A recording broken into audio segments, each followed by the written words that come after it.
Hey, Mods here. Glad you made it. And Tommy Baker's here. And 0 other people made it today. Oh, man, that's a little upsetting. It's all 7 people arrived. Okay, thank you, 7 people, man. Thank you for being here. I am Michael Cat, of course. This is your first time being at my channel. That's the guy that I pretend I am, is Michael Cat. So go with that. Tonight I'm going to have Michael Green on, Sir Mitch, because he is a good questioner, a good interviewer. And I thought, man, well, we could work well together and kind of discuss some underlying facts of this case going back to its beginning, and then discuss Thomas Jerome Bruce, where he was living, thus forth, this and that, and other questions. So that's what we're going to be getting in here tonight. All right, ladies and gentlemen, without further ado, here he is, Sir Mitch Green. Hey, guys, how are you? Hey, Cat, what's up, man? What's up? What's going on, man? You know what? It's been a long day. It really has, man. I got up, man. I got video ready, and, I went out into the woods, and I thought, oh, my God, it's hotter than shit out here. What temp did you climb up to the last couple of days? What's your temp? Oh, I don't know, man. It felt like 100 when I was out there today. I don't know what. No kidding. It was. No. Well, you know what? It says 85 right now. They're lying. Yeah. It's way hotter than that, man. Well, over here in Iowa, we've been dancing around the 90-degree mark the last 2 or 3 days, but I think today it hit 93, and as you can see by my face, I'm completely red and sunburned from being outside all the time. Yeah. So, it's all of us Midwesterners, we have to deal with that this time of year, so. Well, you know what? I go back to the summer of 1982. I was right out of high school. Well, yeah. I mean, I didn't graduate. I was 16, for the love of God. But I mean, we had just completed class for a summer break, in 1982, and was sent over to my stepdad's, for the summer, and he was stationed there at Hickam Air Force Base in Hawaii. Ooh. So I went over there for the summer. Oh, man, it was beautiful. But here was the thing, man. We go out on the beach, man. First time. There I am. I'm right out of school. Already, man, I'm an albino, Yeah. I get out there on that beach for 8 hours, no sunscreen, my whole body blistered. I was sick for 2 weeks. It was horrible, man. I'll never forget that. 6 weeks? 2 weeks. Oh, 2 weeks. I'm sorry. Okay. Yeah, man, my skin peeled. I itched. I had never felt that sick. It was bad. It was bad sun poisoning, man. Well, what else did you do when you were out there in Hawaii? Did you see the sights? Yeah, I saw sights. Pearl Harbor. Yeah, well, you know what? You could get up on his ceiling, like up on the roof, right? Yeah. And look down there on Honolulu in that bay, man, and see the was that the Indianapolis or the Arizona? Arizona. That right there, that monument. It was a long way off, but I mean, like, you could get up there and see it from there, but you could go down there, man. We went to all the beaches. Yeah. It was great, man. Beautiful weather, man. My mom wants to do a family trip to Hawaii because her and my dad have been there several times, and it's like, I don't want to go. All I'm going to do is sit on the beach and drink and read books. You might think that. But again, man, when you're in Hawaii, man, I don't know, man. It's a different atmosphere. It is. Okay. Now, well, again, man, I'm thinking back in 82. Today, it might be very dismal and hellish. And, it might not be anything like it was. But, yeah, in 82, man, it was beautiful, man. We went out, hit the beaches, boogie board, surf. It was fantastic. Great weather, great weed, the greatest weed. And I mean, I'm talking back in 82, the greatest weed, like on the planet, probably. I can't do that. I had asthma as a kid, so I can't do that. Tried it a couple times, and it didn't work for me. Yeah. So Yeah. No, but for those of us that it did work for, yeah, the weed was special, man. Special import, right? Black No, label. no, it wasn't even an import there. Really? No kidding. Dude, Hawaiian, like Maui. Oh, Yeah. okay. Yeah, it shows you don't smoke, man. Right. I don't know. I don't. No, like Maui Wowie. It wasn't. Oh, I've heard of that. Yeah. It wasn't an import when you're in Hawaii. You see where I'm at? It's grown here. I did this in my backyard. That It's like a weed. It grows everywhere, right? So I got to ask you a question here, Kat. Oh, yeah, man. Off topic. You know off what? Topic. Unlike Usain Bolt, I am not a runner. Okay. All right. So ask your questions of me. Go ahead. It's off topic from the show, but I got to bring this up because the last time I brought it up when I was modding, Carino about fell off his chair laughing his butt off. So here's my question. When this is all over with, and we got TJB, the court, everything, you asked me one time if I got any ideas for the show. And yeah. I think I am still hooked on the idea of women on death row, baby. Women on death row. We got to do it, man. We got to. All right. Yeah. Okay. You know what? Letter 1 goes out this week. Really? Swear it. Yeah. Oh, come on, man. You better swear it to all of us right now. Okay. Who are we sending it to? I don't know. You're the researcher. I got to work all day. No. There's a lot of women. Okay. It ain't even got to be on death row because what's her name? Who's the hot Jody Arias? Oh, my God, man. But you got to start with death row. You got to start there. Oh, well, okay. Yeah, man. Hey, the youngest, the only woman on Tennessee death row. Yes, I looked her up. Yeah, huh? She's really vicious. Hot. Yeah, she is hot, but she's vicious. I know. Oh my God. Have you noticed how these serial killer type women, man, on death row all have like that smoking hot body? I bet she was a fun time, man. I'll bet she was too. Yeah. Yeah. I'll bet she'd been to Maui a few times. Yeah, man, she's been to Maui and back. Yeah. Hey, Kat, I got to send a shout out to a few people.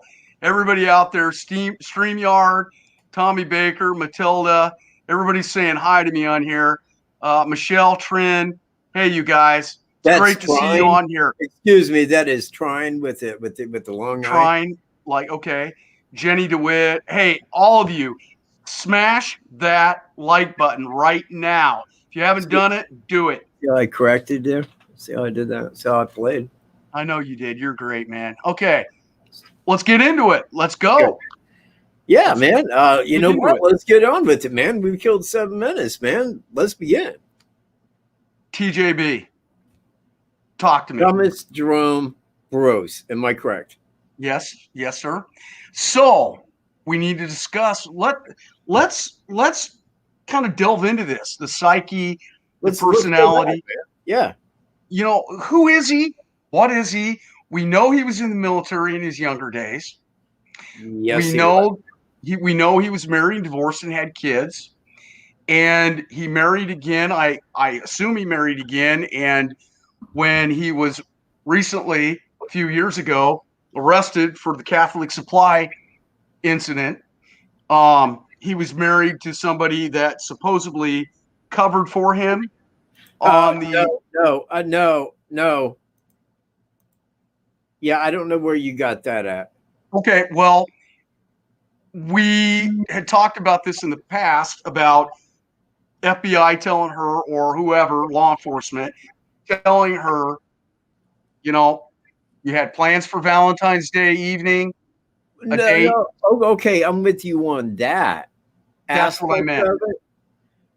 Okay, I thought you meant that like she was in knowledge of, but then was not informed. No, she was covering. The way I understood it, the way I took it was she was sort of doing the bidding of LE, and so that she would quit getting questions asked to her, and So let's move to her for just a second. Okay. Is she still living where she's living, or obviously she had to have moved? You know what? Here's the thing. I mean, when it comes to his wife at the time. Now, this is at the time of God. You know what? All of them.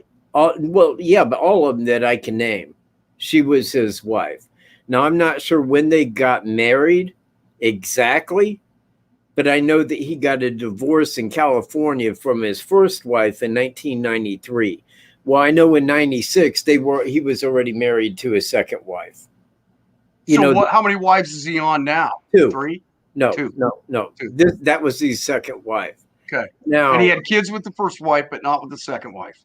Yeah, I don't know how many kids with the first one. I know at least one. Okay. And she got the kids. Right. In the divorce. And that was in 93. Yes. Okay. Now, his second wife, the one that was with him, through all of these murders. Right. Okay. All the ones that I can name. Now, she was blown away by it.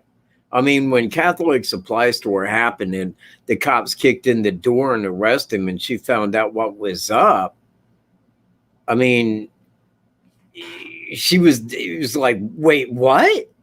Yeah. Not my minister husband? Not him. I mean, it was kind of one of those moments. Right. But, I mean, never one time did she ever step up and try to say something other than, and try to cover for him. I'll put it like that. When Catholic Supply Store happened, it was like the only time that I think she ever discussed anything with the media. And she said, I was dumbfounded that, anything like that was inside of him. I am extremely apologetic to the family and the friends of the victims. I don't know what to say, Right. And that was kind of the end of that. Now, she went on and she's divorced him since then. But even the divorce got like rescheduled because of the Divock 91. Right, COVID. You can't say that. Well, I call it the hoax virus because you coined it. No. You can't say the real word because they demonetize. Oh, I'm sorry. Apologize. That's why I call it Divock 91. It's Divock 91. Got it. Sorry, man. Yeah. Apologize. No. It's too late in the game now. I'm sorry, brother. Sorry, man. My bad. So anyway, she divorced him. And I mean, she never stood up for him. I mean, once she, knew, I mean, when the FBI went down there and was talking to her about Delphi, I know Evansdale, about Mary Pryor and Ann Pates when they was living in Flint, when all of this came up and she realized, holy shit, not only is this him, he's always been this man. He's always been that guy. And I didn't know it. His wife didn't know. His friends didn't know. His family didn't know.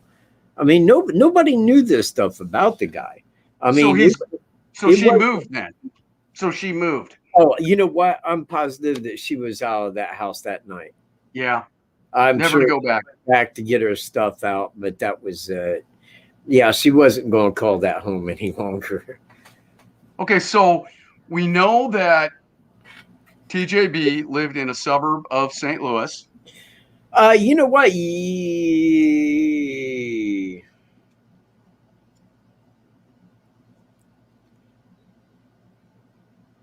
Take a drink, everybody. It might be like considered a suburb of St. Louis, but it's in a different county. Okay. You see where I'm at? It's just like Indianapolis is in Marion County. Okay. Well, even if it went outside of the boundaries of there, and I don't think that a part of Indianapolis would lie in a differing county because it's the county seat. Right. You see where I'm at? It's the same where I live, Des Moines, Polk County. Yep. I mean, it's on the outskirts and could be considered kind of like a suburb, but it's a little spot to the west of. It's in Jefferson County. Okay, so let's just say generically St. Louis. Yeah. Okay. Prior to that, where did he live? In St. Louis. Okay. So outskirts of St. Louis, and then prior to that, St. Louis. And then prior to that, he lived in Jackson County, which is for a short time. That's down where Cape Girardeau is, where Missouri from. Yeah, Missouri. That's where that church was. And when he moved from Flint, that was in about 2003. That's where they moved to. They was there for a short time, not very long. Flint? No. They was up in Flint from like 97 to 2003 for like 6 years. He lived there. So Cape Girardeau was a short time thing. Yeah, they moved down there in about 2003, but I think in 2004, like about that quick, about a year and a half after that, they had moved to St. Louis. Okay. Now, when they moved to St. Louis, they lived there on Lack Link Road through most all of this. In fact, I'm even going to say that they was living on Lack Link Road when Delphi occurred. Okay. You see where I'm at? Yeah. Okay, so where do you think they lived the most of their married life together? Flint, a long time in Flint and St. Louis. How long were they in Flint? That's my question. Well, from 97 to 2003, 6 years. Okay. Where were they at before that? California? Yeah. Now, he was out there for 11 years, but they didn't get married till after 93 and then moved up there in 97. So they couldn't have been married more than 3 or 4 years before they moved to Flint. Before he moved back. If you create a timeline of all the places he's lived and in a micro instead of micro timeline of everywhere he's lived, you could go back and look at all the unsolved crimes. Let's just put it that way. Yeah. And that's where you've got all these collection of, like Ann Pates, Pryor, and all them. And that's what you have predicated everything on, going back and looking at where he's lived, all those different time periods, and what's happened around that while he lived there. Now, here's the thing. He did a lot of these on the road. Right. Just like Evansdale, just like Delphi. So while I can look around the areas where he lived for unsolved rapes, murders that kind of fit his profile, a lot of these can't really be found because, they may not be duplicates of Evansdale and Delphi. Now, the scenario at the crime scene may be the same, but we'd be in the unknown of that. You see where I'm at? Right. But now, if I go back out to California, where he lived for 11 years, there's going to be a lot of murder out there.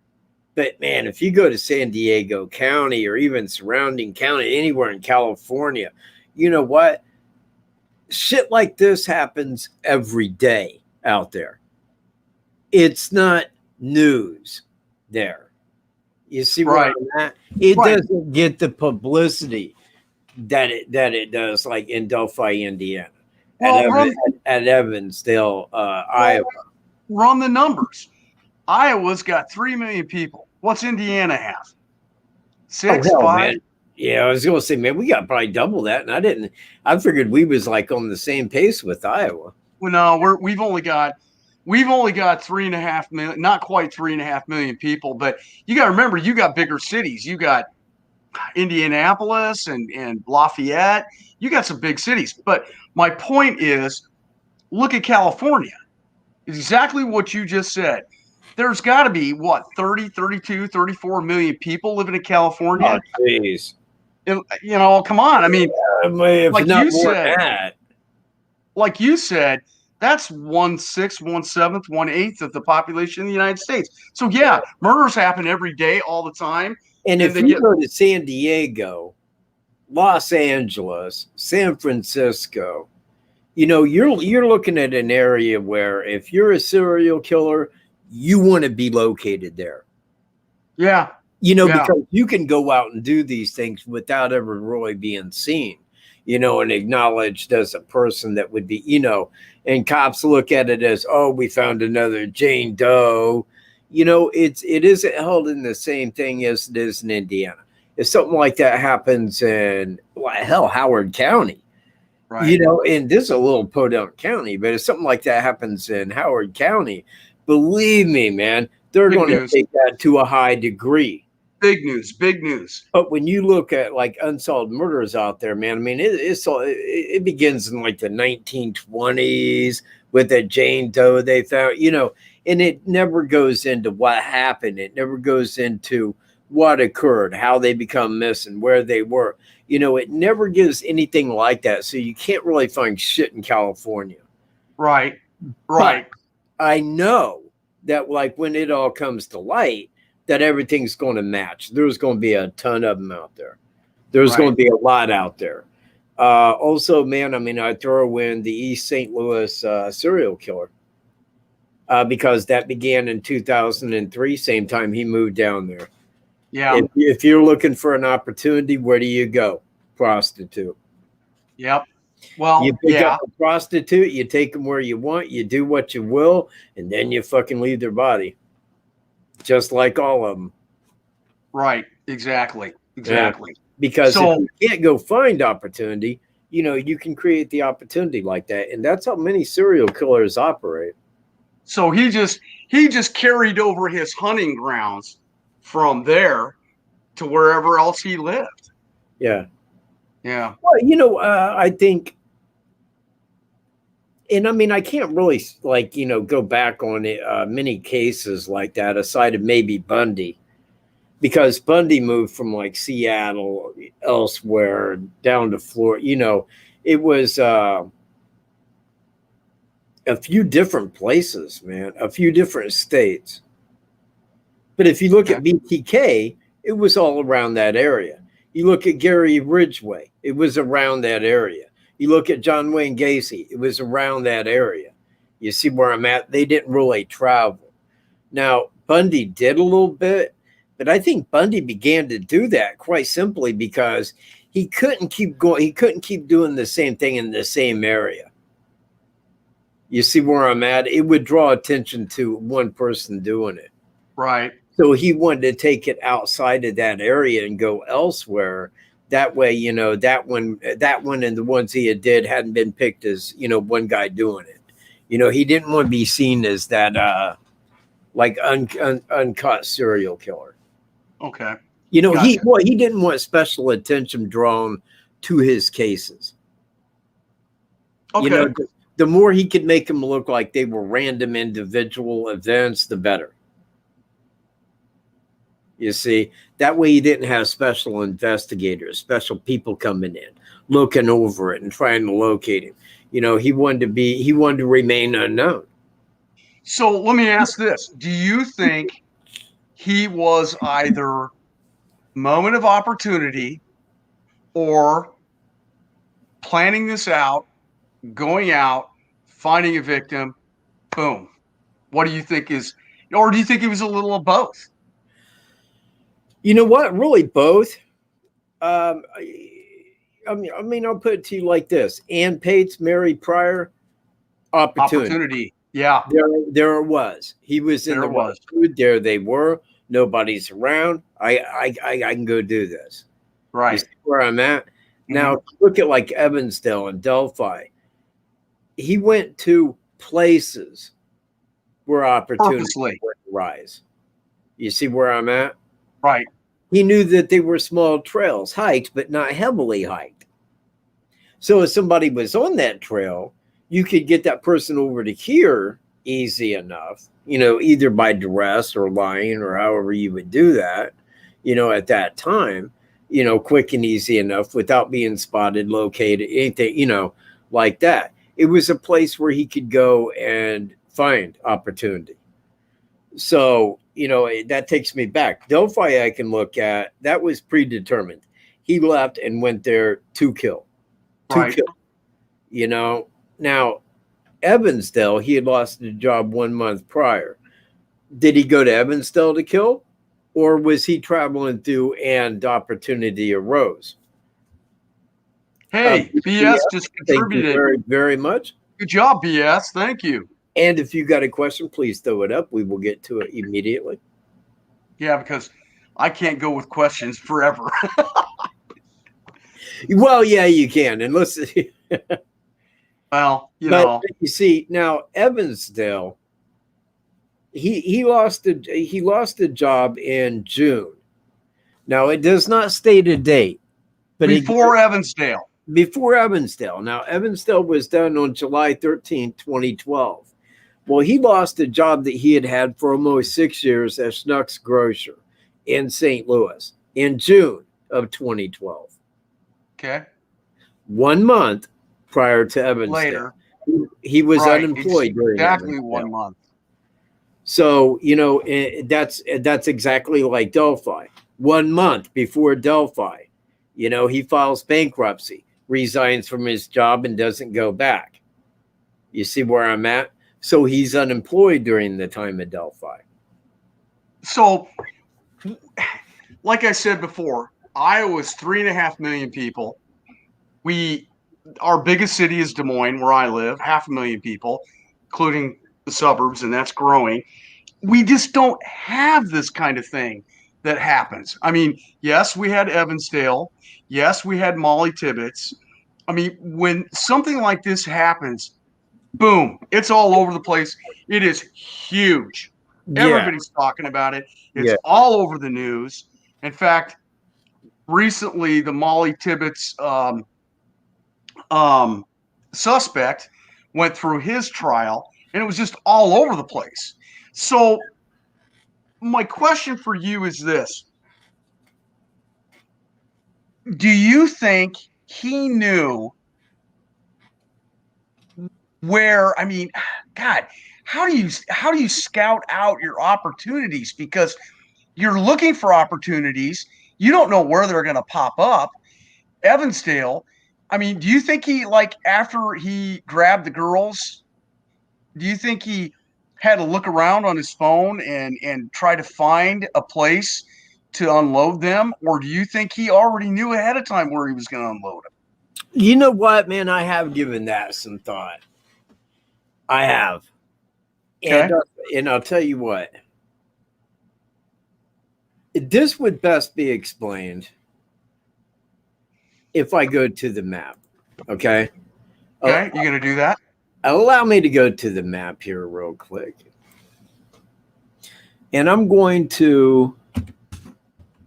Because what was it, 20 miles away, 25 miles away? Exactly. Okay. Now I'm going to pull that up. This is right here.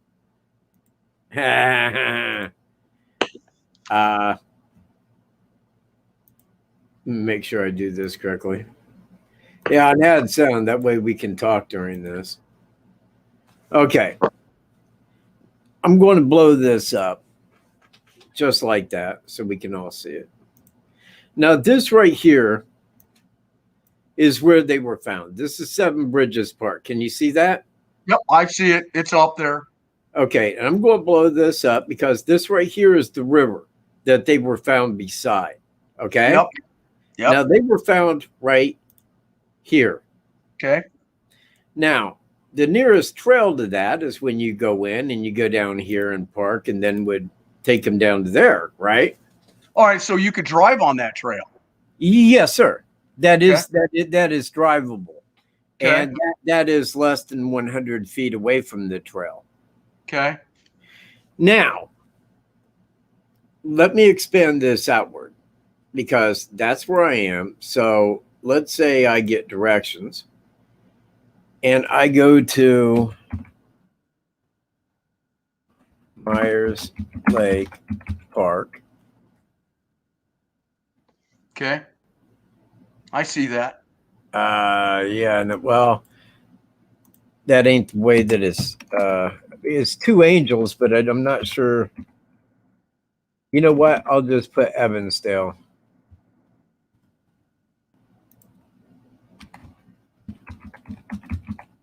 Okay, I'm with you. Now, if we go from there to there, you see that it is just a jaunt. See, now right here, hold on. Let me pull up to the lake. See, there's Evansdale. Yeah, but we've got state and county parks all over the freaking place in Iowa. They're all over. Now, right here is where the abduction occurred. Right here is about where the vehicle was. Okay? Right, right. Now, you blow this up, and all you see from here to there is country, houses. Right. Country houses. Now, this right here was very secluded. That's even what law enforcement said. It was very secluded. The only people that really knew about it was hunters. That was it. I think that not only was that where the bodies were found, I also think it was the crime scene. Yeah, I agree with that. I think he took them all the way up to there to commit the actions and then leave their bodies there. Right. You see because that's right up the road. And where's he going to take them? It's two girls. Where's he going to take them right there, you know? Right, right. So I think that was also the crime scene. I agree, because he had to get out of Dodge quick. He grabbed them. He had to get out and do some thinking, and that's where he went. So you think prior to pulling into that town arbitrarily, he quickly looked around and thought, okay, where's the dumping ground after if something happens, where's the dumping ground? And he knew where the dumping ground was before he moved into Evansdale. You know what? Because this could very much depend upon what occurred that day.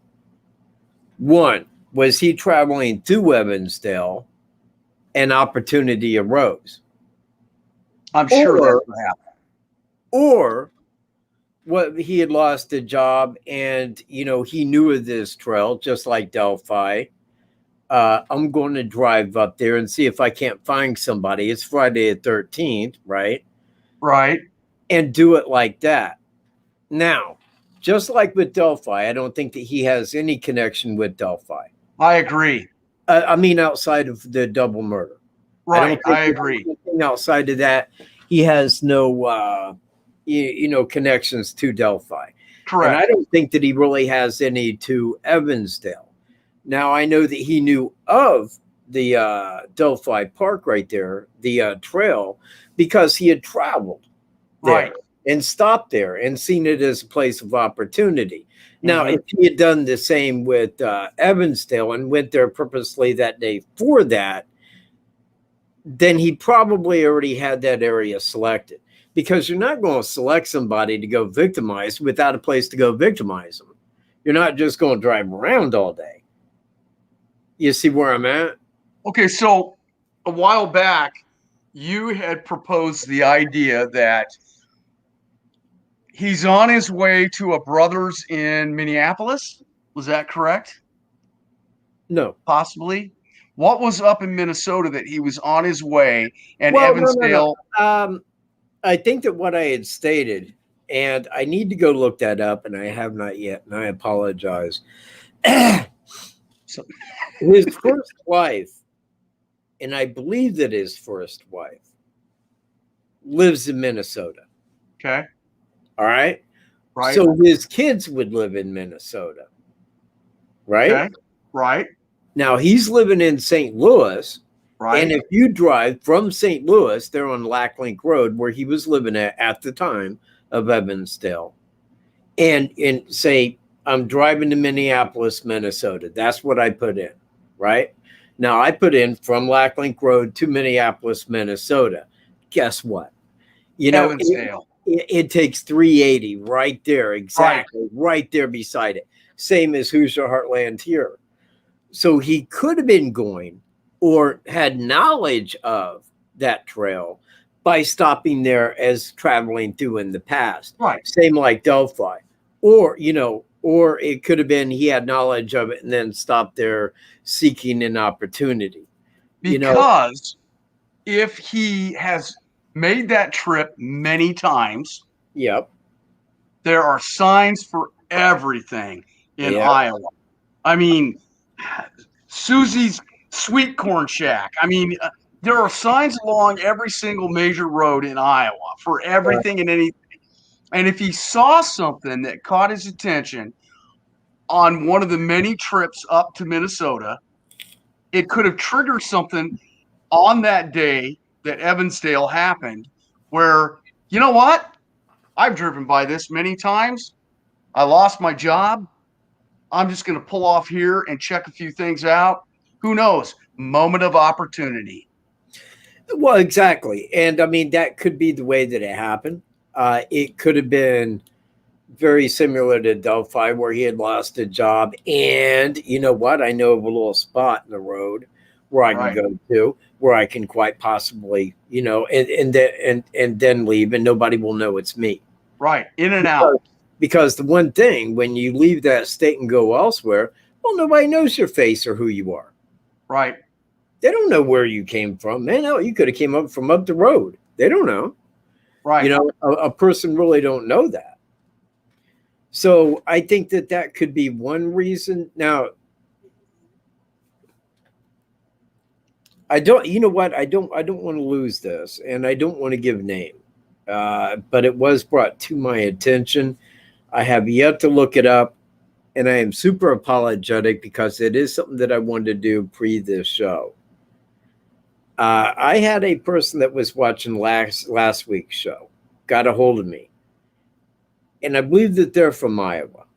Okay. Now, she said it came from one of the hunters that found the girls. Okay. That it appeared as if she had a limb impaled into her. Okay. From a graphic area upwards. Okay. They were skeletal when they were found. Okay? Because 6 months after they disappeared. Now, when the person had told me that, I said, well, that never came out from law enforcement. I've looked into the case. I'd never seen that. She goes, no, it originally came out from one of them. And, it kind of gave the whole thing because people were wondering about that off the bat as to like if a person would like do that, I guess, to a kid. Are you with me? Yes, because there have been other, I don't know how to say this. There have been other insinuations on other of TGB's crimes to that impaling type signature left at the crime, and I'm not going to say anymore. But because some of them are tabloids, some of them are not. So I'm not going to say anymore, but you get my meaning what I'm talking about. The one that you are probably in all likelihood discussing was Suzanne Collins down in Tennessee. No, that's not it. Okay, no. Well, I'm very shocked because that's where I'm taking this. No, there's no. Because go ahead. No, that's not where I'm going. And we'll talk about it privately later. But what I'm saying is there were 3 significant signature crimes scenes left at Delphi. And it sounds to me like there are some others at some of the other crimes that we could link TJB to. Well, now here's my link. This is my link to that, provided, and I got to throw in, provided that is true. Correct. Because I don't know, I have yet to look into it to actually find out if that was, so I mean, and I certainly take this person's word, not calling them a liar. But again, not having looked in, I can't state that solidly. Want to be clear. Now, I asked her which girl, and she said, well, of course, they didn't know because they were skeletal. Correct. Right?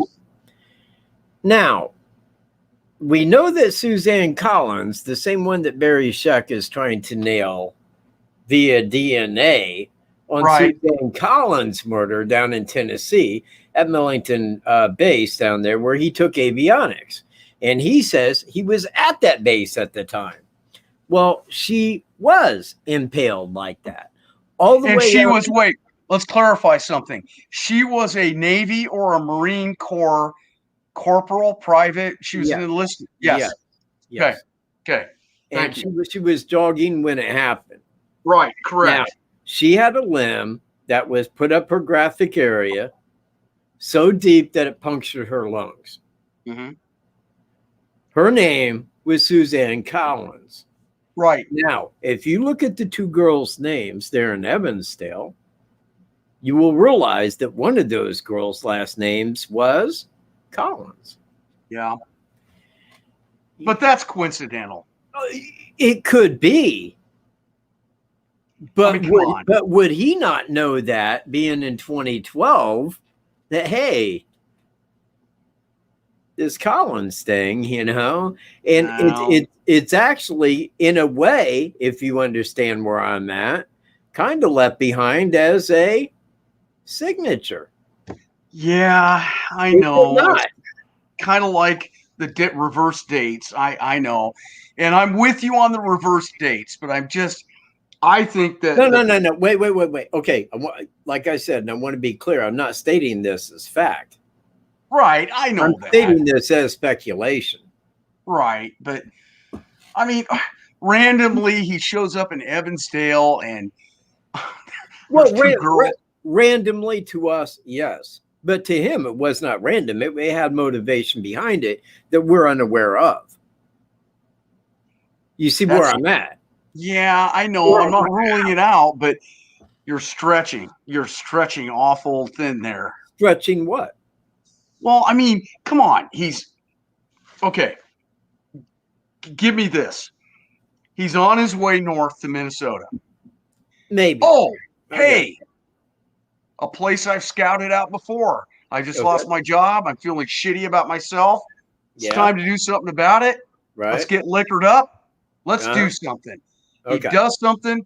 He sees a moment of opportunity around Myers Lake, grabs them, moves north.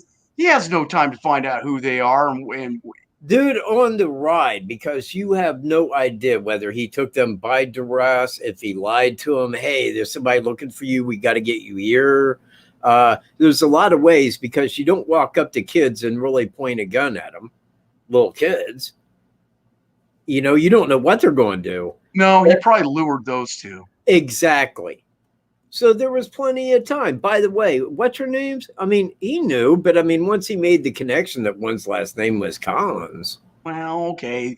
Yeah. Well, and again, all I'm laying out is that there is kind of reason to speculate toward that if one is true, it could be for reason number two. And he did it before. It's leaving a signature. Collins, you've seen this before. Maybe you get it. Now, hell, man, I'll go back like this, man. Let me go find it real quick. Well, you talk for a minute. Okay, I'm gonna talk about what you just said.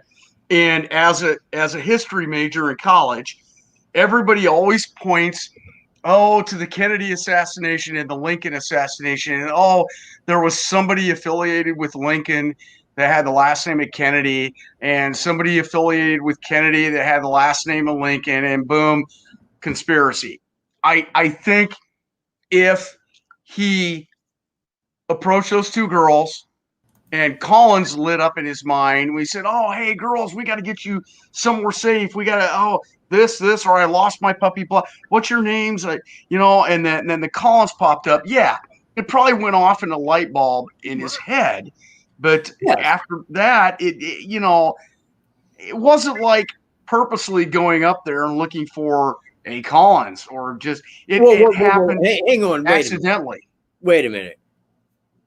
Look, man, you're a knight in the kingdom of Uganda, and I ain't saying that you're walking around with Down syndrome, nor did I ask you to believe that he went around checking names so that he could do that.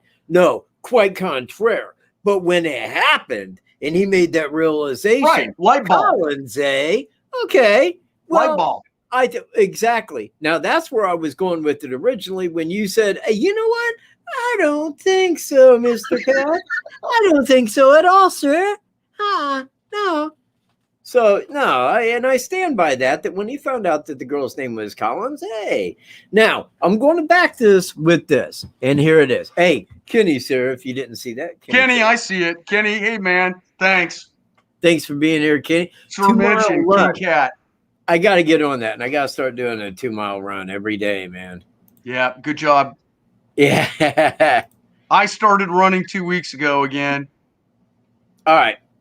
Let me pull this up here real quick. Now, if you can read this, I'm going to blow it up. Thank you, Jenny. Thank you, Jenny. Can you read that? Yes, to the editor. Okay. I believe in protect. Now, this is from Tom Bruce. This is from Thomas Bruce, okay? TJB? Yes. Really? Yes, sir. No kidding. And this is when he was a pastor at down there at the church. And he wrote this to an editor in Cape Girardeau. At a paper in Jackson County, Missouri. He says this to the editor. I believe in protecting the rights of the children still in the mother's womb. You cannot shrug off the responsibility by simply renaming a child to be a fetus. This is wrong and scientifically incorrect. Choosing to terminate this life is equal to terminating any innocent life. We need to quit trying to change our lives by simply changing our words. It is our actions that mold and shape us as a society. Our actions need to be moving toward love and justice. I am also for a strong deterrent to horrific crimes. I take no joy in seeing a human being put to death for a crime. However, it is necessary for society to have laws and rules. Now, it goes on right down here. It also amazes me that there are those who are for killing a child and disguising the crime by calling it a choice. Where does the choice of the unborn come into play? If a mother has the right to do what she wants with her body, why is suicide illegal? Until we decide to turn away from a selfish and self-centered life and turn to the loving God with a trust and humble heart, there is no exception but to continue to deteriorate to an even lower path. There it is. Okay. So now, why do you think your point he was against? Why do you think he was against killing people for horrific crimes? Well, I'm going to throw it out there. One, Sedley Alley was murdered for a crime he committed. He's the one that was executed for Suzanne Collins' murder. Right. I remember that. I know that case very well. He was down there, and he wanted it to remain unsolved. You see where I'm at? Right. Like all of them, unsolved. He did that. Now, when another guy dies for something that he did, he takes no enjoyment out of that. You see where I'm at? So do you think the LE is thinking, oh, shit, we screwed up with him. We know now it's TJB. Yeah. Because all the DNA's out there. They're all going, that's our guy. Well, that's our guy. Here's the thing. They do have that, and it doesn't matter whether the court said yay or nay. The FBI went in and tested that DNA anyway, because they want to know whether he committed that. Because if he did commit Suzanne Collins, then now they have, now they have the clue left in Evansdale that connects him to that. with the signature lemon paling. Collins. You see where I'm at? Well, yeah, sort of. No. You say that, but the FBI looks at it differently. You see in Evansdale, they don't have anybody that they seen as a suspect. Right, They correct. don't have DNA. They don't have fingerprints. All they had left behind was the signatures. But if they can connect that signature to another one, then they can go in and talk to him about that and really, bring that out in a bigger way. Okay, that's the FBI.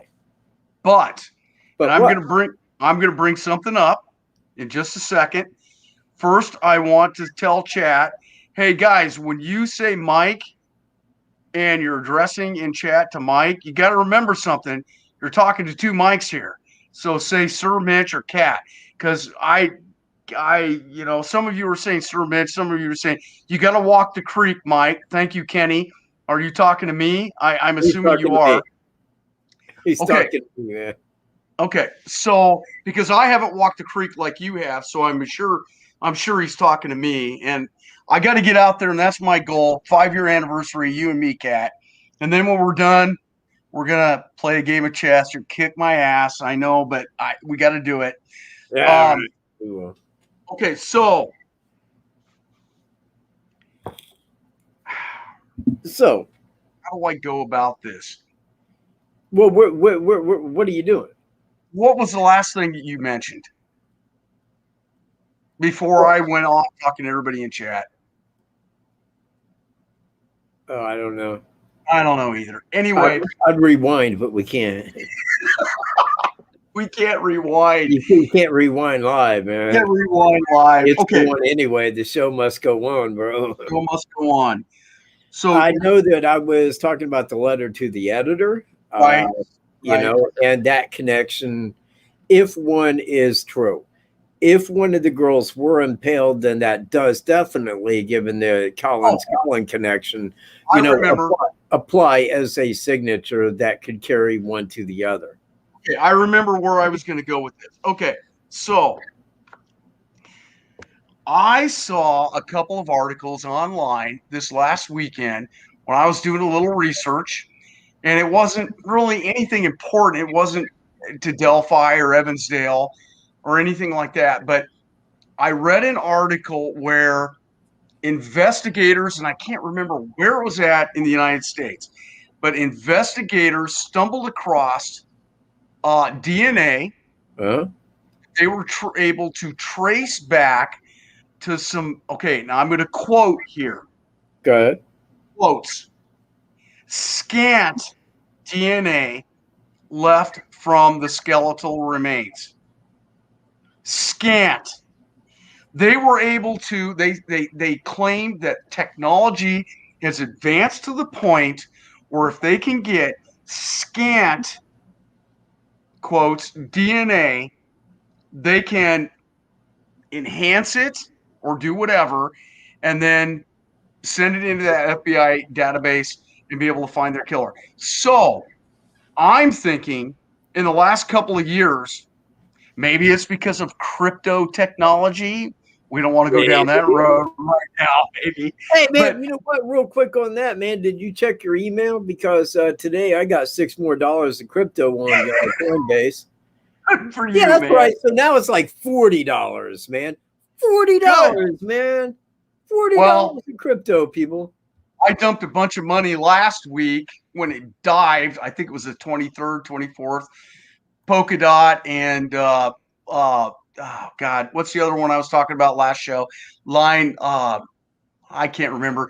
I've got 3. I got Bitcoin, Polkadot, and I can't remember Litecoin. Litecoin. And it dipped down really low, and I thought, man, I got to dump a bunch of money into that. So I did, and COINBASE, man, right there, everybody. COINBASE. You can get $40 in crypto. You'll get $5 on me. Yep. There it is, man. And enjoy being in for free. Call Cat your dude, man. I'm your dude. And one of these days, PayPal is going to be all about crypto. It won't be about the US dollar. Fucking Amazon's going Bitcoin. Take a drink, Cat cussed. What? What did I say, man? Amazon, man. What? You said fucking Amazon. Oh, my bad, man. That's cool. You can get by with that unless people point it out. It's funny because I'm not seeing my cohorts in chat that I usually am modding with, and it's just like all new people. It's like that's what I was saying last week, man. People come and then you say, you know, like, well, I'm going to take a break. We got this long, you know, so I ain't going to be doing. No way, you can't do that. You can't take away with those 2 hours of my life on Tuesday. What the fuck is wrong with you? Right? You know, and then I'm like, okay, all right, I'll get on here and repeat myself. I'm on here repeating myself, and nobody fucking shows up. You know, like the last, like, and I understand, man. For the last year, I have been modding for you, and every time I turn around, it's always the same people, but like, for some unknown reason, the last 2 or 3 shows, it's like they're all disappeared. All my buddies are gone. Wombat, where's Wombat?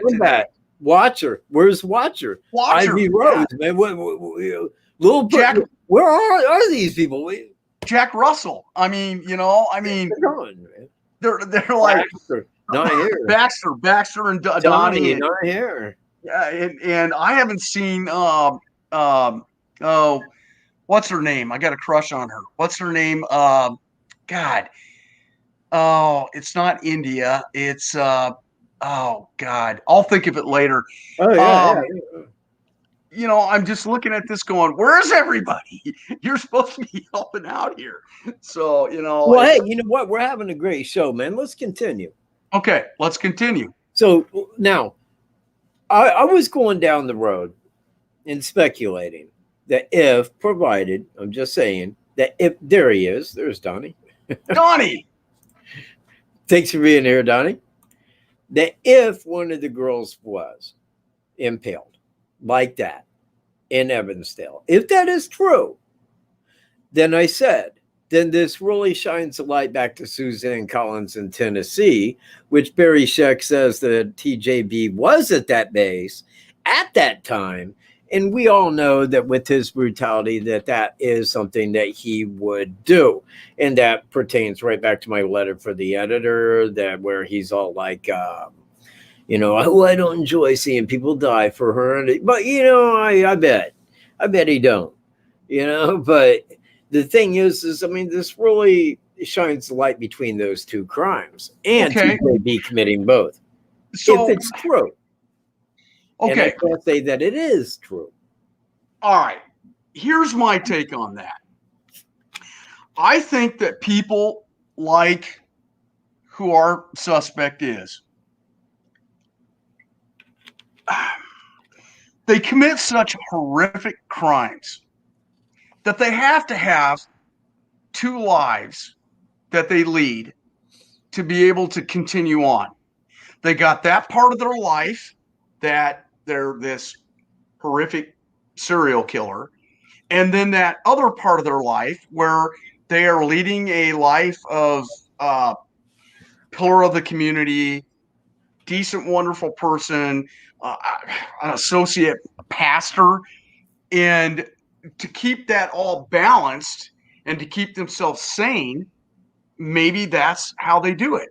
One hand, they're pure and gold, and the other hand, they're evil. You see what I'm saying? I mean, that really goes kind of across the board as serial killers go. Right. It's very rare if you see somebody that killed someone and everybody's like, oh yeah, I knew they was going to kill him one day. You know, it's like you never really see that. Serial killers in general, serial killers. Because, yeah, there's that guy that goes off and kills somebody and you'd be like, yeah, I always knew that fucker would kill somebody someday, you know, like that. But they're not a serial killer. Serial killers, the people that go out and actually do this, horrific, brutal crimes, many, many of them, they have to live that double life. You know, they got to play 2 people, you know. Now, and that's my point. And people pointed out, they said, well, BTK was an asshole, and people said he was an asshole. No, the people that he could be an asshole over said he was an asshole. because he was an authoritarian. Like at home and his friends and family, everybody, he was a great guy. He was a pillar of society. In the church, he was that, and all of them kind of lead that double life. All of them really do. I don't know. I think it's for this reason. Now, you get the ones that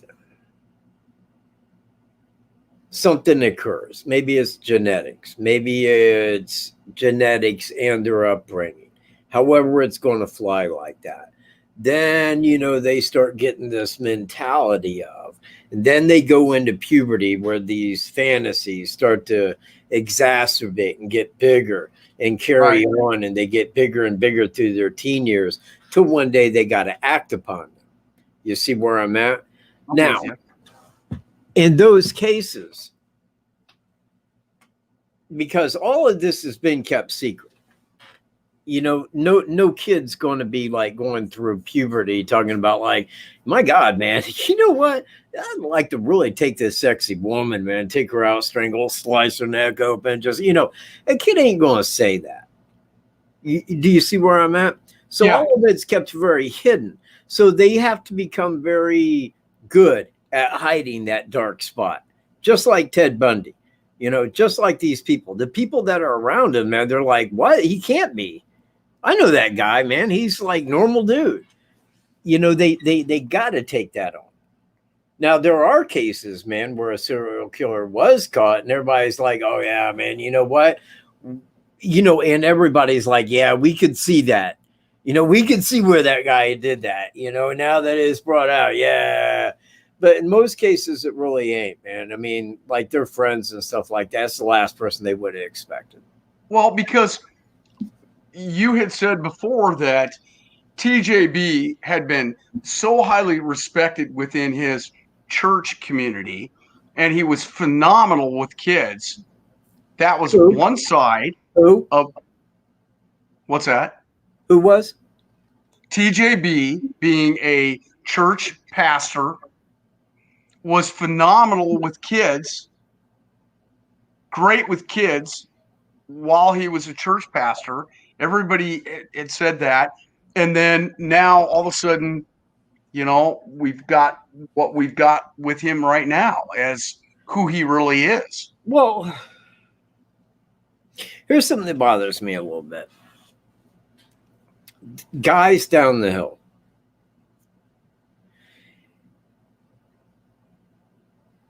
It's the way that it's said. It does not sound like an order,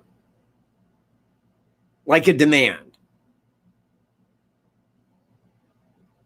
Do you see where I'm at?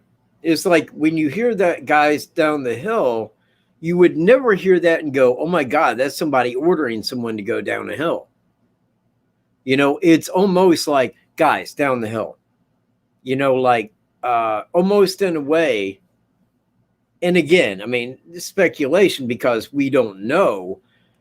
But it's one thing to say that he walked up, because I think that the girls, especially Libby, knew something was wrong, that something was not right with the picture. Right.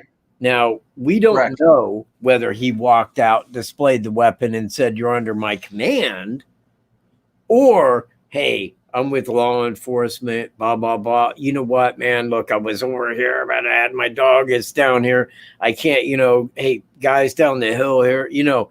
We don't know how that went down. But it's almost like he was not ordering them at the time. Well, once you display the gun, you got to cut. That occurs, now things are different. Once he gets them off that bridge, now it can be displayed and do as I say. Right. You see where I'm at. Because all he's got to do is say, pull that gun out, and it doesn't matter in what manner he says it. Hey, guys, down the hill. They're going to comply immediately. I'm with you. Because they see that gun. I called it speculation. Well, that's all we're doing really anyway, isn't it? Well, that's on a lot of things. They called it speculation if there wasn't another for instance. Christy Lynn in chat says, sounds like he's very comfortable with what he's going to do. And I agree with Christy Lynn. He pulls that gun, boom. Hey, guys, down the hill. He knows they're going to comply. Here's the thing. 1, 2, 3 of his crimes were more than one person. Those 3 crimes were done in the middle of the day. Almost the same time. Yeah. In fact, Evansdale and Delphi were done at the same time. Yep. Same exact time of day. 2 people, middle of the day. Very rare. Very, very rare. Catholic supply store, 3 women, middle of the day. Right. Broad daylight. This is something that's very rare. And the FBI knows that. The FBI knew that right away. And they knew that when Delphi occurred, it hit them. Hey, you know what?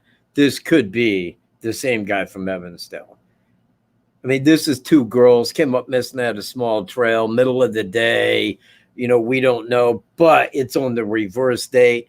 We better send an agent there because if it is foul play, we want fresh evidence so we can nail this bastard. You see where I'm at?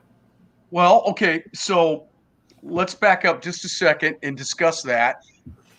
According to the CNN podcast, there was a FBI agent visiting the community of Delphi at the time. Yeah, that's right. And something clicked in his head, just exactly what you just said. Oh my God, everything that's going on right now stinks of Evansdale. Maybe possibly he had been a part of the Evansdale thing since it was a few years prior. And he said, got on the phone, called his supervisor and said, whoa, we need to take a look at this. Do you want me to go down there tomorrow and help search? And something is going on here that clicks in my head. I think it was in a reverse of that. I really do. When 2 young girls like that become missing in Delphi, and now law enforcement, because, I mean, we can look at it from like the public's point of view. They're there looking for them until midnight. And like it's just at a standstill. Well, for law enforcement, it is not at a standstill. They want to know, well, okay, you brought the girls here. They knew that someone would be here around 3. They was going to be here for an hour and a half. They're not here. Did anybody else know that they were here? Did they have any friends that they contacted? Is there any place else that they could be? Is that, and that's what they were going to that whole time they were searching. They were running this down because they knew this. They had 2 young girls that weren't going to run away, that had a phone, that would have contacted the family if they were going someplace or if somebody had stopped to pick them up other than who it was. They knew that these girls were safe being there like that. So right. In their mind, as they're looking it over and they're not there, they're thinking to themselves, okay, this might be real bad. Because what we have is 2 girls that were dropped off here. They're no longer there. They're no longer where they're supposed to be, and they should be. They wouldn't have ran away. They would have contacted home. We probably have where somebody abducted them.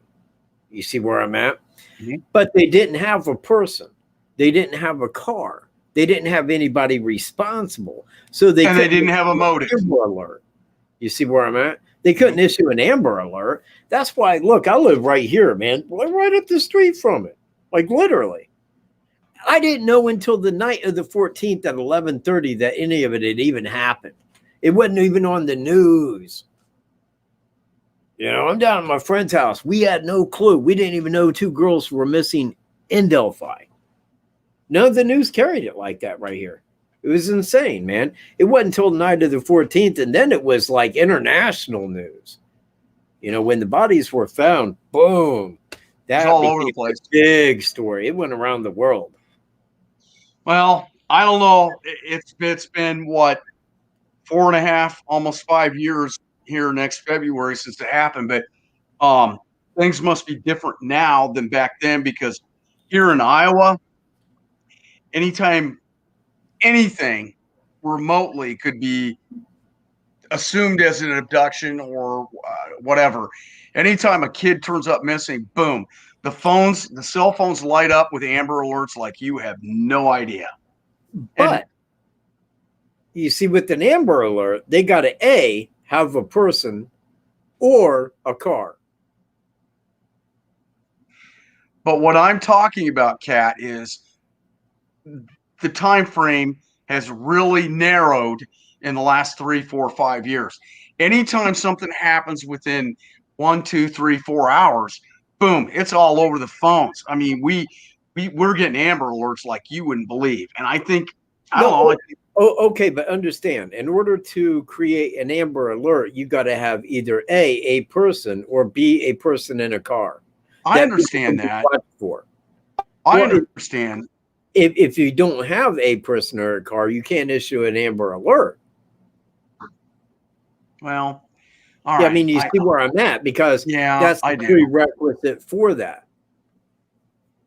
I see what you're saying. Because had they issued one and said, well, they might be with somebody, they might be in a car, we don't know. But, you know, they couldn't do it under the guise of an Amber Alert, because you have to have one of those two to do that.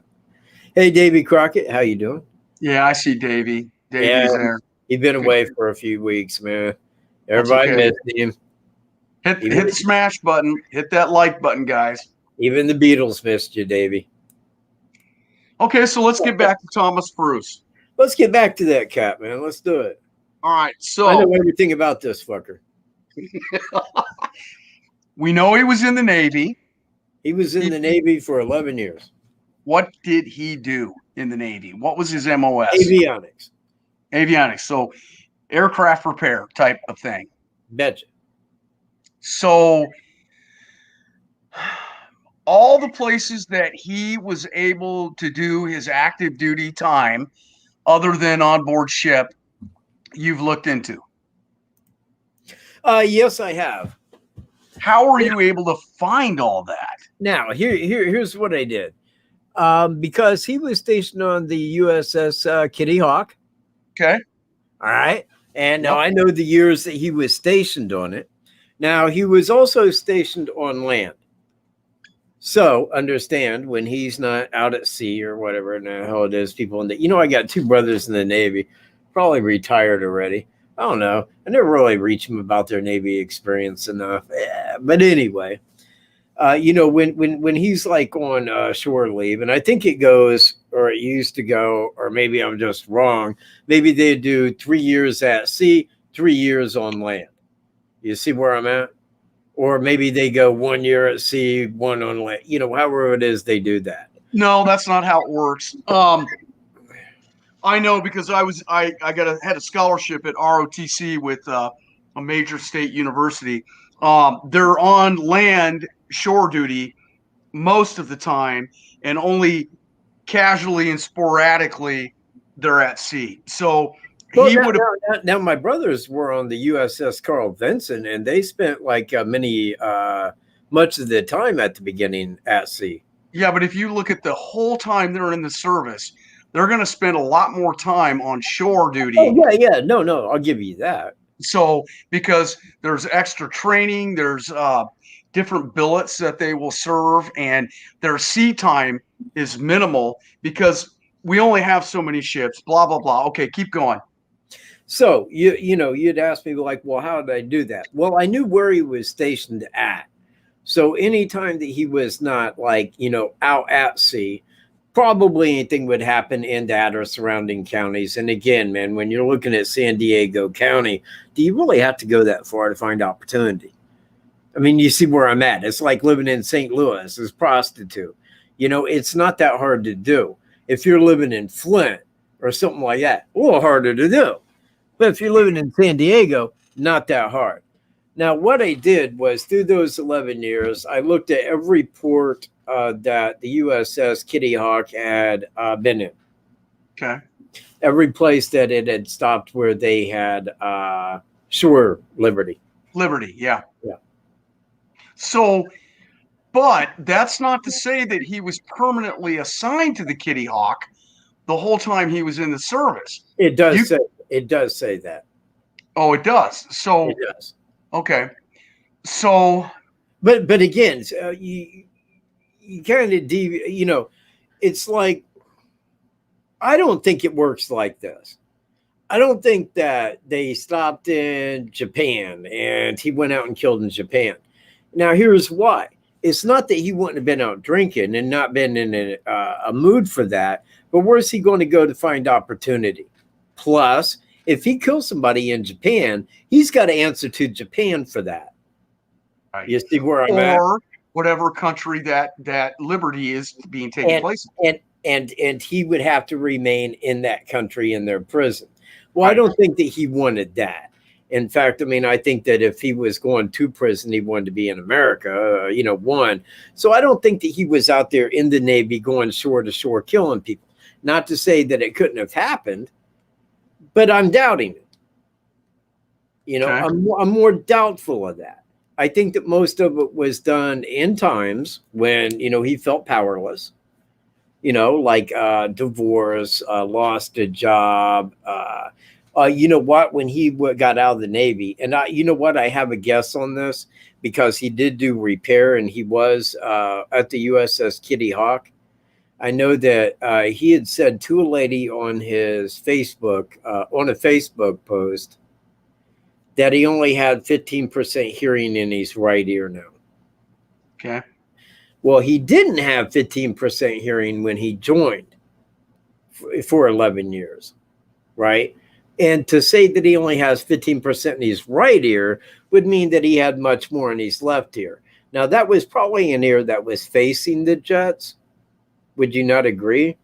Yeah, but and that might be why he got out after 11 years. Because after he got out and he moved back to Flint, right there in that little county, he committed at least 2 murders that I can show. So you're saying so he was in for 11 years then? Yes. Boy, that's unusual. You usually are in for 1 or 2 tours, or you're in till you retire. That is exactly. Well, so that makes sense. If he only had 15% hearing in his right ear, that would be a reason for them to boot him. Right. And that would be a reason for him to go commit these murders, which he did. Okay. So now, why would he want? Everything's going good. You're in the military. You got it made. You're getting paid good. You're getting fed good. Military's a great life, man. So what would propel him to want to commit these murders? What would be the negative thing in his life? I mean, he's not losing a job. So what would compel him while he was in the military to commit some of these murders? In childhood. A bad childhood. Well, maybe not. And I mean, it depends on how you look at it. It'd be like asking Ed Gein if he had a great mother. I loved my mother. It's one of those things that you look at. Most of the time in a sadistic serial killer, they have a dominating parent. Now, normally, because almost always it's a male, and almost always it's the opposite sex parents, which would be a female, like Ed Gein. I mean, it would be kind of maybe cliche to say he had a domineering religious mother, but I think he did, because his family is religious, and where else would it come from? I mean, you got to understand, either A, it's genetic, B, it's upbringing, or it's genetic and upbringing. You see where I'm at? Well, you can tell to look at him, he don't look flipped out. So no. It would have to be more of an upbringing. You see where I'm at? I don't think it wasn't something where he was in his teens and a Catholic girl he was seeing left him, broke his heart at a railroad bridge. So he goes and kills people today for that reason. It ain't like that. It predates puberty, and it goes back to childhood and normally a domineering parent. I am only saying that as speculation because people I don't effing know. Right. I mean, I did not, nor would I reach his family to talk to them about this, because let me tell you, If he was my family and somebody reached me, there would be like 3 words out of my mouth before I slammed that phone down. I would be incensed that anybody would reach me concerning shit about anybody that was related to me concerning anything like this. I would be a very bad dude about it. Okay, so I want you to highlight Anna Lissetti. He probably had lifelong fantasies. Do you see that, Cat? Anna Lissetti. What? In chat. Look at chat. Yeah, okay, yeah, hang on. Let me highlight. Okay, thanks, Cat. Okay, you and I had talked about this last show that I was on. I feel that what Anna's saying is a possibility that not about the fantasy. Well, maybe the fantasies. He had a perception of how his life should progress, and it didn't go the way he wanted. Yeah. And that angered him. That made him mad. And he thought he was this big, bad stud, and nothing went the way he wanted. And so anger kind of may have played a factor in things didn't go the way I wanted. By God, they're going to go the way I want. I'm going to make them go the way they want. And if I don't, I'm going to reach out and do something about it. I disagree. Okay. I disagree for this reason. Again, if you're talking about a sadistic serial killer, you can look it up, man, psychologically, where it begins, how it begins, when these fantasies start coming on. Never one time, because I can take this back to 1985 if I'm looking at Suzanne Collins. Look, man, this guy's graduated high school. This guy's in the Navy.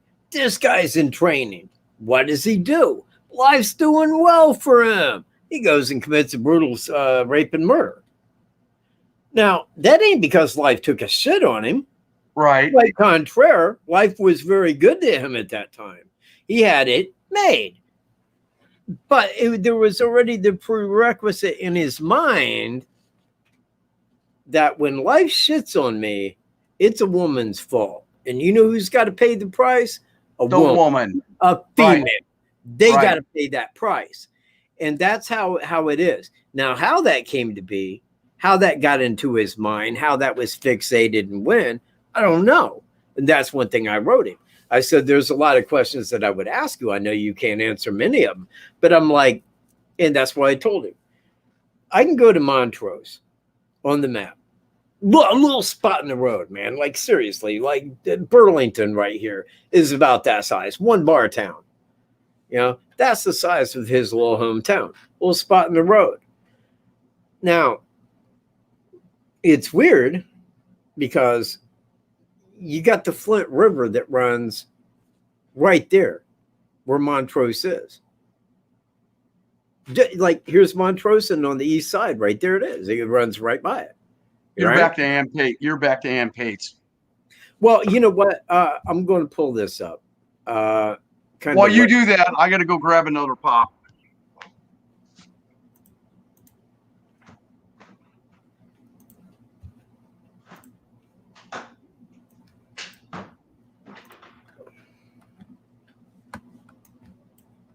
Okay, I'm back.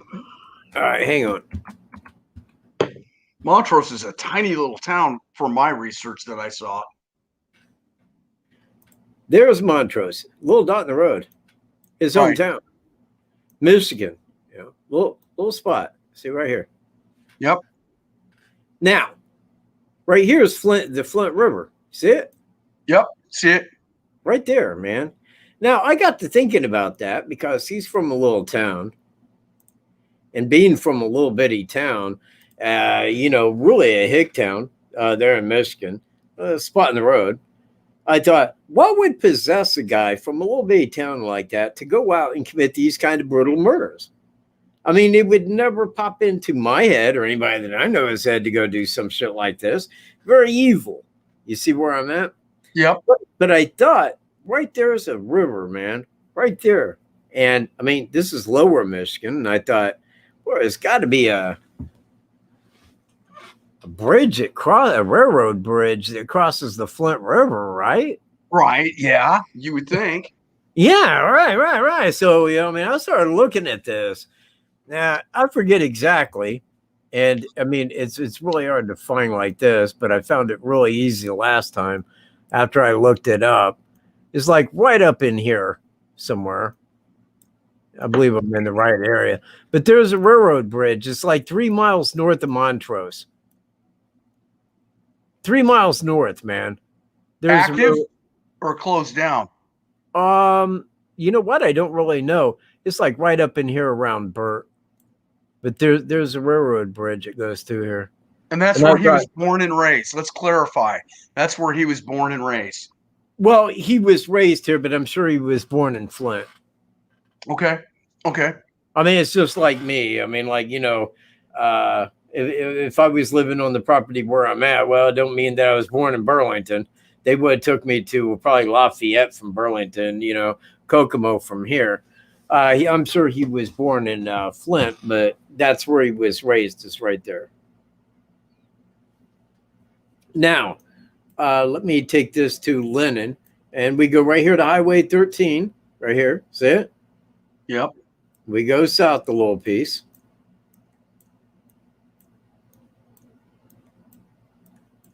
Davy Crockett, I'll ask him that question here in a few minutes. Lennon, right there. And this is where Mary Pryor was killed. God, that's a small town. Jeez. It's a little bitty dot in the road. God, what, 200 people maybe at most? Jeez. You know what? I think it said like 350. God, that's such a small little town. And she lived like right here's the cafe, but it was right here. And she lived right across the street, and she was found back here, brutally raped.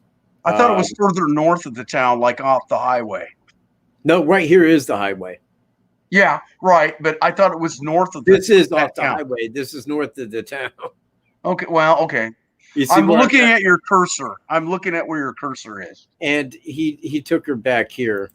Oh, geez. And this is where she was found dead, like the following night. I see it. I see it now. Yeah. For some reason, I was under the interpretation that it happened like right next to that road, right next to that highway. It looks like it was deeper in.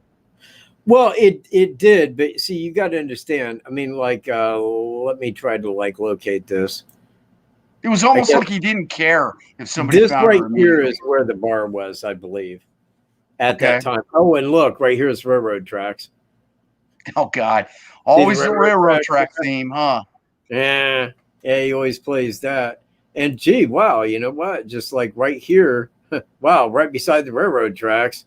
Yeah. Yeah, kind of strange, isn't it? Yeah, except there's no bridge. She lived like right over here, and this is where body. So she was walked back there. But when he came out of the bar and ran into her, he could have been offering her help. I mean, like, hey, let me help you, blah, blah, blah. Here, come with me for a minute. Hey, I ain't going back here. Hey, why don't you just shut up, Kind of like that. Yeah. People are creatures of habit, so I'm sure he pulled the gun on a lot of these people for that. Well, you know what? Duress. She was strangled to death. Right, but doesn't mean that he couldn't have pulled a gun and put her under duress. No, it doesn't. And I'm not saying that, but I mean, like 83 years old, he could have just manhandled her. True. Yeah. And she was walked back there. And again, man, this might have been under very polite circumstances. Yeah. Because if you grab somebody at their home, even an 83-year-old lady can scream, and make people know that, hey, this guy is trying to force me, It may have been under some different circumstances till he got her back behind those weeds and kind of changed the scenario. Okay. Next question. You and I are the same age. How old is Thomas TJB? How much older are you than me? 3 months, 4 months. His birthday is right between yours and mine. Okay. He is 45 days older than I am. So he would be 45 days younger than you. How early how early do you think this went? If he's the same age as us, Yep. he graduated the same year, he immediately went into the Navy, went through boot camp, went through his MOS training, et Yeah. cetera, et cetera. How early, because you mentioned 1985 earlier, how Yeah. early do you think this started? You know what, man? Given his age at the time, because that is kind of a 19, 20, 21? exactly, but that is about a time when a person begins. You know, when the fantasy overshoots the reality, and I got to go create these actions and live that. It's normally when they're in their early 20s when that begins to rise. You know, when that begins to take on that effect of, well, I got to go initiate this on someone. You know, when that begins to happen. I mean, before that is fantasy, things that they would never go act out. First time it comes to your mind, well, yeah, but I would never go do that. You see where I'm at? It's No, like, I don't. No, I don't. Okay, so I'm gonna be hard on you right here. He's transitioning from his teens into his 20s, and yet 85 is the first murder. What do you think? well, you would just ask me that. So what? And I What? was answering that. All right, we'll keep going. I'll shut up. Keep going because Well, I'm not seeing if, where you're going with it. well, no, I was laying out the thing that if Suzanne Collins in 1985 was, if that was his first murder, then it fits in statistically in a man's life when the first one would go be done in their early 20s. Serial killers, when they begin, normally early 20s. Now, So that can go all the way up to the 30s and sometimes into mid 30s, but rarely beyond that. You know, it don't start after that because it's already, you know, those fantasies have done reached their peak where it has that to is become a reality. that is such a short time to transition from your teens, where you're in high school, everything's going great, small town, you're doing whatever you do, sports, academics, and then you go into the military, and then boom, you become a serial killer. I Well, know, I no, know. you say it like that, but What no, click? What no click? man is a serial killer until he kills the second time. I mean, you see where I'm at. Yeah, What I do. what clicked was his upbringing, maybe genetics. Something was affected. These fantasies begin. When do they normally go act out upon them? In their early 20s. Normally, not always. It's just like me saying every serial killer began at this age. Well, they all don't. You know, sometimes these begin at different times. Maybe they progress differently. Sometimes maybe in their mid 20s, maybe to 30s. You know, it depends. But to say that that's his first one, dude, I don't know. I couldn't tell you what his first one was. I mean, it could have been when he was 16 for what I know. I Right, don't know. exactly. You know, Right. and again, if I'm speculating, then that's where it allows to. I'm not saying that that's how it happened. And I want to be clear, I'm not being that person. I'm not stating that that's the way it happened. But what I'm saying is if it did occur like that, it would fit FBI statistics to a T. Right. Right. Okay. That satisfies. I'm happy with that answer. Okay. Somebody had asked earlier, I can't remember who it was, if you were familiar with the Wiregrass murders. No. Okay, neither am I. So we'll move on from there. Well, Okay, you so know, it's one thing because if people ask me about like a lot of different crimes like that. And sometimes there's good reason that I should go look into them. But I think a lot of people believe like I do like true crime. Well, I don't really do true crime. I don't go study every case and then tell you what I believe, or anything like that, because it would just be speculation. It would be bullshit. I ain't that kind of a person. I don't really do true crime. Now, I mean, I looked into Denise Flum.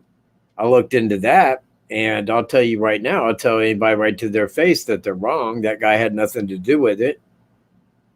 They're lying. Nobody was arrested for helping him. They would have been. Nobody was ever found. Why? They gave him a light enough sentence that had he have lived, he would have been out of jail by now. I mean, they gave him everything to make him confess, but then they never got what everybody wanted, which was, where's her body? Where's she at? Where's she buried? Who helped him? Now, if he went in and logically confessed to all of this, then they would have those answers. But to say they arrest him, close the cold case, and then the guy dies, and oops, well, we don't have those answers. Sorry. Bullshit. I'd tell anybody he didn't do it. Okay. So, what we know about TJB. Let's put out there what we know about TJB. If we were to condense everything down and put together a 1, 2, 3, 4, 5, 6, what do we know right now about TJB?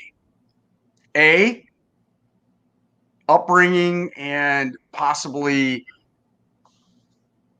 what makes him who he is? Well, again, this is what we was discussing earlier.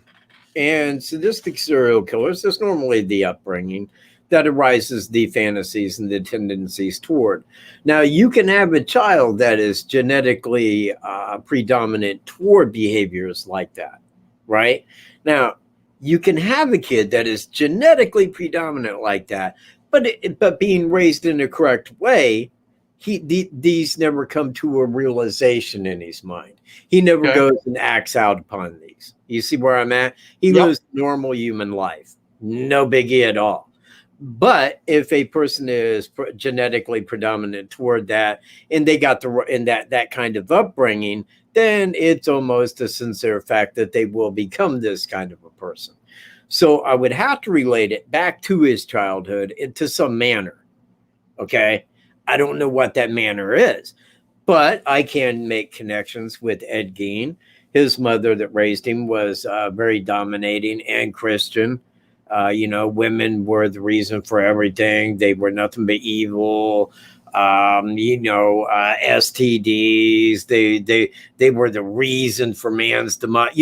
This is the thing that Ed Gein had to hear. So he had all this inward bad feelings toward women that nobody knew about. Nobody knew Ed Gein was thinking these things. These were very secret to him. And when his mom died, well, he had to replace that person in his life, that mother. So, really, I mean, in the whole of it, to my knowledge, Ed Gein only killed 2 women. That was it. The rest of them were all dug up out of the grave. Okay. And he cut like their skin and this off and made like breasts, because he wanted to be his mother. You see where I'm at? Well, in a likewise way, because one, I can't say that Ed Gein was a sadistic serial killer. I don't think that he wanted to hurt these women. If you see where I'm at, he didn't take them there to brutalize them. He wanted to kill them as quick as possible and then begin dissecting them where he could make a suit out of them. Keep their head for a bowl, make a chair out of their, shit like that. But the guy wasn't into sadistically harming the people. That wasn't his enjoyment. You see where I'm at? But it sounds like that movie that Jodie Foster was in. What was it? Yeah, you know what? That was taken from him, by the way. Was that based on that? Okay. Yeah. I'm going to have to. That, Psycho, and Leatherface were all taken from Ed Gein. What'd you call it? Leatherface? Leatherface and Psycho. Okay. I'm not familiar with Ed Gain, so I'm going to have to do a little research on that. Oh, dude, that'll blow your freaking mind. Really? Seriously? Oh, it is. It's out there. Really? Ed Gein was, and he was at a little town in Wisconsin, man. And this is back in the late 50s. And when they found out what he was doing, I mean, when they seen his house and everything in it, they're like, oh my fucking God, man. Holy mother of shit. My God, man. We can't tell people. Why do we in the Midwest have 99.999% normal, decent, salt of the earth people, and we got that 0.00001%? This just shit fucking bad, man. Right, man. Not it's right it's at all. Up. Everybody take a drink. Right in, man. He fits right into society. You know, it's so screwed up, dude. You know what? Yeah, that's a good question, man. It really is. That's the best question. You know what? Why is it that one little percent, and you can look up like the statistics of a person becoming a serial killer is like 1 in 4 point some million to 1. Yeah. That means it's extremely rare. Now, when you start breaking down the statistics of those people, how many commit their crimes in the day, it's really rare that they commit in the day. Most of them go out at night. You see where I'm at? Multiple people being attacked. You know, it's like one of those things where you can break it down and really make connections to all of these. You know, kind of easy that, multiple people. Yeah, bad time. Yeah, just lost a job. You know, he looks like the sketch. He had never been arrested before, so he had no DNA. You know, it all connects. It all connects so profoundly. I feel weird sitting here on a Tuesday with 53 people watching me. What? I can't see what you can see. When I've been repeating this for 3 years, there are 53 people watching me, and you would think every single person that is into true crime would be here right now trying to dwell some fucking logic out of this. Do they? No. You know what? People don't even share my fucking videos. I gotta quit being on your show and be modding, because every time I mod, we always get up to 100 people before the show's over with. Yeah, that's because of you, Sir Mitch. They like seeing you here, man. No, I just hit that like button, everybody. Smash it. So, okay, so whoa, hold on. I want to retract that right there real quick. That is very untrue. That is completely untrue. No, you have said there's always no more than what in all the past history, 20 or 25 people at any one given time. Exactly. Yeah, I remember you citing that from the statistics. And that is the statistic. Yeah. That right now in the United States of America, there may be like, and this is what they said, 25 to 50 active serial killers. No offense, Grandma. No offense, but I just wanted to make sure that, I mean, right. Grandma, if you look that up, it's 25 to 50, and that's out of 500 million people. So, Grandma, we want to correct that and let you know that wherever you read that is not true. Yeah, that is untrue. Right. Now there is every bit of 100 and, or like, 1,500 murderers, but not serial killers. Right. And there's a big difference. Big difference. He goes to court on November the 1st. 90 days. Yep. 90 days, people. 90 days. We're going to have one hell of a party. And let me tell you, if he goes in there and confesses the way I believe he's going to the Catholic I agree with you. If he does that, then we're going to know. We will know by February, probably. He will have all charges filed by February 2022. And everybody that is in this chat and has ever been in this chat, we have all got to go there on the anniversary of this crime and walk the walk and have a heck of a party to celebrate what's going to happen in November. Yeah. But I believe very strongly that on February 13th, they will have the conference to file charges. Okay. Now, if that's a 5-year anniversary, if they come out with the press conference on that date in Delphi, people, whatever it takes, man, gas money, whatever it takes, get to Delphi. Yep. Because that is it. That is the grand announcement. That's the one I've talked about for 3 years. That's the one right there. That's going to be TJB, and it's going to be all day long, and it's going to be about things that I never even talked about because I didn't even know about. Right. There's so much more we won't know about. So I'm trying to pull up on my phone. February 13th next year is on looks like a Sunday. Fair enough. Okay. Saturday, Sunday, whatever. It's a weekend. Outstanding. Cool. So how do things stand? Is there going to be a walk again? Randy and Anthony going to plan a walk? Reach Greeno. He's the Justice Walk guy. So, but the 5th-year anniversary, it's got to be something big. He marches for justice, man. Reach him about that. But are we going to do something? Well, if he's doing something, I mean, like, shit, man, everybody go out there and join Greeno on it. I mean, like, it's still a part of it. No, what I'm saying, man, is I've been telling you for a long time on the 5th-year anniversary, I want to come out, hang with you, go with you to that trail. We're already there. Do it. I want to do it, and I want to do it with you, man, brother. I want to do it. Let's do it.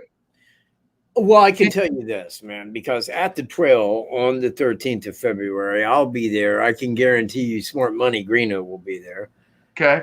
Randy will be there. Probably Ange will be there. Probably everybody that T&J, Angie, that you know of, from chat that's local from around here will be there. A lot of outside people will be there because it is the 5th year. And again, I mean, I can't put in stone, but you go November, December, January, February, 3 months for these states to go talk to him. And he already knows these states are coming to talk to him. Believe me, he hasn't been in there 3 years, duly unaware of everything. He knows this is going to happen. He's already had 3 years to confront with it, and come to it and say, look, I'm hit. There's no way out. Might as well go on with this, lay it to a jury, and let's get on with it. So I believe that he's going to go in, confess, lay it out. This is what happened. This is how I did. This is why. This was what, was going on in my head. Just like BTK did, and lay it out there all in one big trial. Because if they don't do it in one big trial, it's going to be years and years and years before it's done. Feds. I hope. Because it's multiple states, and I mean, if this gives them jurisdiction to do it, do it. The only way to do it, one trial, is the feds. Then they got to do it. And not only that, man, understand. In Evansdale, what do the citizens want? Justice. They want justice. They want justice. What do they want? What kind they want it now? What kind of justice do they want? Well, I don't know. What do you think they want? They want death. They want the death penalty. It's not going to happen. No. Why? Because Iowa's not a death penalty state. But Iowa's not a death penalty state, but Indiana is. But if the feds take it, then they can make it a death penalty state on any of them. But he doesn't have to cooperate, and he can say, prove it. But they want him to admit to all the other crimes. He will. So they will give him life and not death. Maybe. That's my bet. Well, here's the thing. What if I'm the Fed and I got your fucking ass, right? You're right. You're hit for this one, this, and this, man. We throw you up on all of them. And then we throw in the condition that if you're found guilty on any of them, we will apply the death penalty. But Everybody wants the details. And if TJB is willing to give the details, they will give him a pass. They will give him life without ever having parole, and they will waive that death penalty, Cat. That's my bet. Well, and again, because it is the Fed, and the Fed does know that they got him. There's no way out for Delphi. There's no way out on that. I don't think he's ever going to see death. Well, here's the thing, because I could stand on that side. I mean, I could stand on the same side you're on. And I could say, well, they'll offer him a deal. He'll take it, and, he'll never get death. But what I am throwing out is if the fucking feds do take it, then they can throw death in there. And then it will hold no matter what. Because when the feds give you death, and believe me, when the feds give you death, you don't hang out for 20 years waiting. No, you don't. You'll be dead in 10 years. They will have you dead. That's right. But you shut your mouth, you don't say a word, and if they want any details on anything, they're not going to get them. So that's why I think they're gonna make a deal with him, and he's going to be life in prison. He's already got life in prison. Of course he does. The only thing that we don't know is if it's going to be death. And I don't think he's going to say one single word. I'm trying to give you a reason how it could be death, and you're sitting there like, no, dude. No, it can't do that. I'm sorry, but no. Well, all I'm saying is because it all being speculatory that there are two roads that they can take, either death or no death. They can go state to state to state to state, or they can roll it all into one case. And it's all speculatory. Because I don't know. I'll tell you right now, speculation. If I knew, I wouldn't be sitting here like talking about it. I'd be doing my show saying, I'll tell you something right now. I know this. This is what I know. And I don't know. What I know and what I don't know. There's a lot of shit I don't know. What's going on in chat? I do know, though. Hey, man, did you see Bitcoin went up? Yeah, I did. Oh, fuck, man, dude, 40,000. They hit 40,000. And I was like, no! Because I'm like, get back down to 20,000, man. Get down where I need you to be. Because I'm not going to be happy till I own over 25%.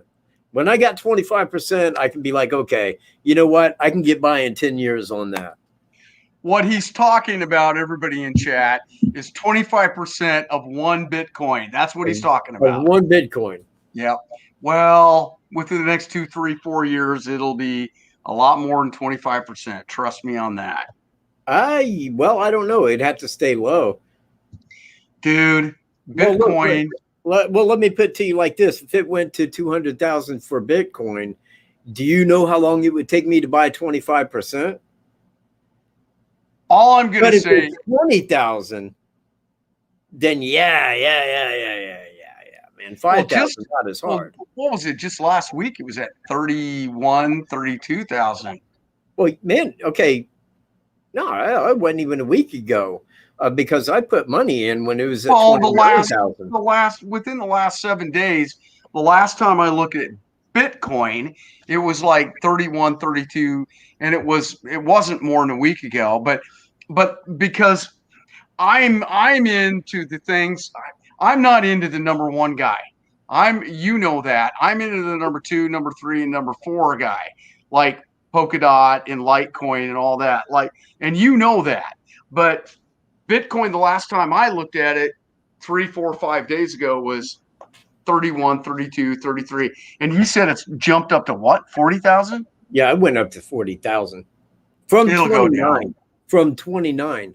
Yeah, 29. That's what I saw. And I put my money in at 29. It went up to 40, and I'm all like, no! Get the rock back down. Yeah. Get back down. Go down. Man, I got payday coming, and I need you down in my 20s. Now, hurry up. Okay, so I got one last question to ask you before I need to go get things done and end the night. So one last question. You ready? Yes. What is the number one thing that clicked in your head that made you think TJB?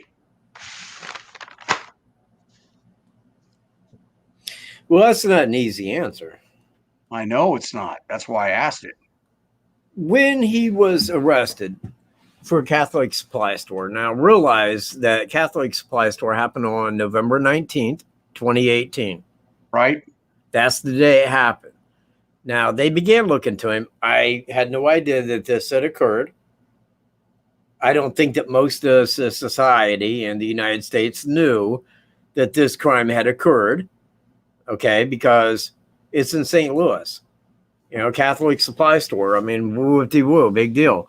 You know, Chicago, somebody goes in and kills people. You know, it's one of those things. We didn't really know about that. It had no connection to Delphi, right? So I'm sitting there. I ain't watching the news. I don't know anything about it. Now, they arrest the man on the 21st. And we find out after the fact of how they had come across the information as to where he lived from the lady that worked at Hot Shots. You know, he gave her his business card. That's how they traced down where he lived. Now, after being arrested, when I heard of it, I heard that Carroll County was contacted by St. Louis police regarding a man that committed first-degree murder that had never committed a crime before. He had no DNA or fingerprints in the system. So they did not know who it was. Well, no, I mean, they did when they arrested him. Right, but they knew who he was, but nobody else outside of that did. But the DNA for Delphi did not pop up.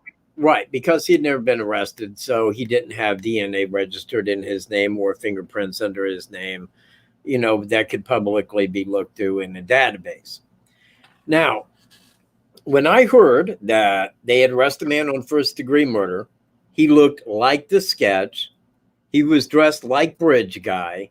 He had never committed a crime before, and they had no DNA or fingerprints before that could have been matched to. I got to go look this guy up. That's me, because I'm looking for whoever did this, and I want to see who is this guy that St. Louis thought was so profound. They contacted Carroll County, right, concerning him. Davis County being part of St. Louis. Being what? You said Davis County. No, I didn't. Oh, I'm sorry. I apologize. Oh, no problem. I said where they contacted. Okay. Here, I didn't say Davis County. I'm sorry. Anyway, I thought I heard Davis County. Sorry. So they contacted them, and I went and I pulled the guy's mugshot up.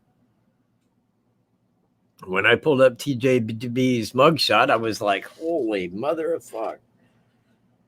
I said, "Yeah, that sketch could have been taken right off that man's face." I mean, you know, that first sketch, he looks remarkably like him. Two, the fact that he was wearing identical clothes. Now, I'm not saying that's a big stretch. I'm not, because people in the Midwest dress like that. Aside to the hat, they don't really go around in a hat like the kind he had. 40 million of us dress like that. But a blue jacket, you know, like that with the hat, dressed like Bridge Guy. I'm like, okay, and dressed like Bridge Guy. I thought, well, there might be something to this, because now here's how it is. And it happened identical in Evansdale. What did they say in Evansdale? We feel the guy's local. We feel the guy's local because only a local person and a hunter would know about Seven Bridges Park. You see? What did they say here in Delphi? We feel he's local. Local. Because he only Monon Bridge. Yep. Sight. Right. Now, so, you know, when I went and I looked him up and I found all this, then I'm like, okay, this might be the guy, but I have nothing to base this on. So that's when I started investigating. Now, when I investigated back into his, past, I found the bankruptcy on January 11th. He resigned from his job. He didn't show up to his job after the bankruptcy. So more or less resigned, was unemployed during Delphi. was unemployed during. No, well, wait. Well, let me get back to Evansdale because everything's checking out. Everything is checking out. When you look at the FBI profile for Evansdale, they did a suspect profile for Evansdale. They did not do one, although they said they was going to. They never did one for Delphi. Really? Really? They never did one for Delphi. Look it up. Look it up. Look it up. You will not find an FBI profile for Delphi, but you will find one for Evansdale. And in the Evansdale, I got it right here on my computer. It says that the suspect in Evansdale had likely or maybe was experiencing financial difficulties, the loss of a job, spousal problems, or had a mental issue during July of 2012. And again, I'm going to throw this out. Anybody that would go out and do that to two young girls does not have a mental problem that month. They've had a mental problem a whole lifetime. You see where I'm at? Yep. So it wasn't like it just flared up. But he did have the financial problems. Now, when I'm looking at Delphi, I thought, why in the fuck would he be in Delphi? He's living down there in St. Louis. Why would he be in Delphi? So I'm looking up, and what I did was I went to all of these individual investigation websites, okay? Like investigatesomebody.com. Well, right. I can put your name in and look you up. Well, it's going to give me It's going to give me 3 pieces of information free. The rest I got to pay for. Right. Now, if I go to a different one, we'll investigate people for you.com. Well, it's going to give me 3 pieces of information free, but I got to pay for the rest. Right. But if I go to all of them, see, those 3 pieces of free information all come out and I didn't have to pay a dime. Right.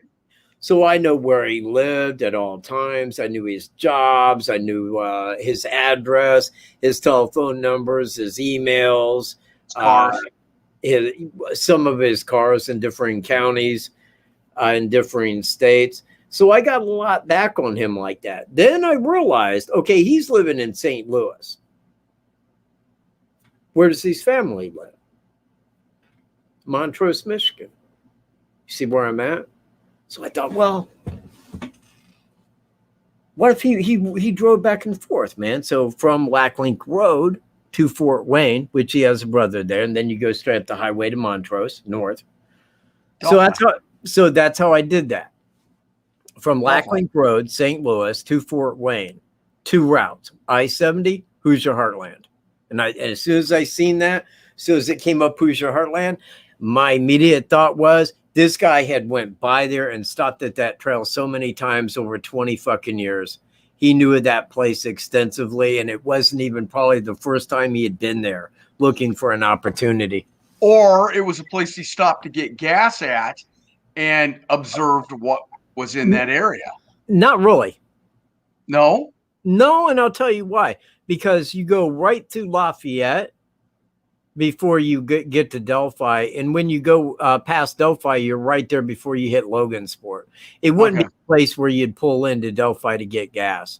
And if he had pulled in to get gas, then they would have knew who it was. They would have knew right away because they went over all that surveillance of all local gas stations and stuff. Cool.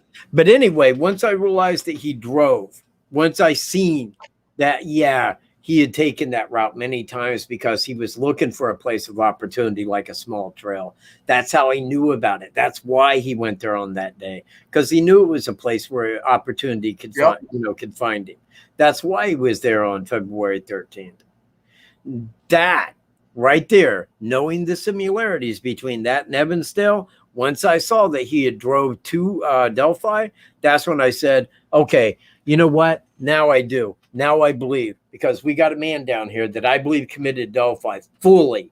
Now I'm looking at Evansdale and I'm putting it all together. And I'm like, Evansdale, let me trace back. Where did he live before that? Flint. Let me look at Flint. Found 2. Called the sheriff. Turned them in. The sheriff says, dude, I'm going to take your tip. I'm going to take your tip.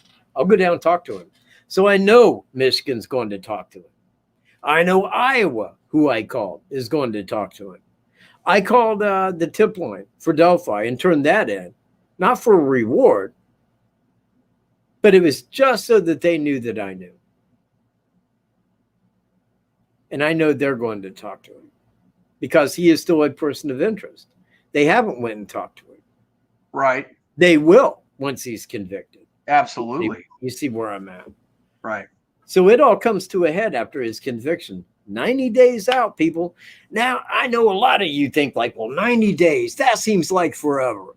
Not really. Not really at all. That's really 12 times of watching me. 12 times. They ain't all that long, really. All right, man. We got to either end this show or I got to go take a bathroom break. Well, you know what? That's on you. Hey, I've got to go take a bathroom break. So I'm going to buzz out. We had a good time talking tonight. Have me on again. I'll ask more questions. We'll have a good time. Yeah, but the next time we really need to reach each other up front. And like when it's showtime at 6 o'clock, be here at least 15 minutes early. That way we can set up for a showtime. Good, man. Good. Say your piece. Hey, the only adventures in life worth living. Okay, wait. What is it? Who wrote, I got to ask you this, Kat. Who wrote that book, Treasure Island? Robert Louis Stevenson. There was a famous quote that Robert Louis Stevenson said, and I'm going to paraphrase it. Adventures are the only fortune worth seeking in life. That's it. I'm an adventurer. I agree. That is my only thing in life is adventure. I am a hot air balloon pilot. I canoe. I fish. I hike. Let me ask you a question. Is there anything you can steer a hot air balloon? No, you just got to ride the wind, huh? There's no wings. There's no propeller. There's no freaking anything. When you fly that thing, all you can do is adjust altitude at your will and look for the winds that take you to the left or take you to the right. That's it, man. That's it. Wow, cool. That's it. You want to go sometime? Fuck yeah, man. Bring it over to Delphi, man. We'll fly over to Ohio. I do it. I do it. Well, no, I'll take you up. You want to go? I'll take you up, man. Hold on. Wait a minute. Yeah. What do we got going on here? Hold on. She said, Jenny says, Tobe says there's no connection. She saw it in TV. I don't remember that. Yeah, I don't remember that.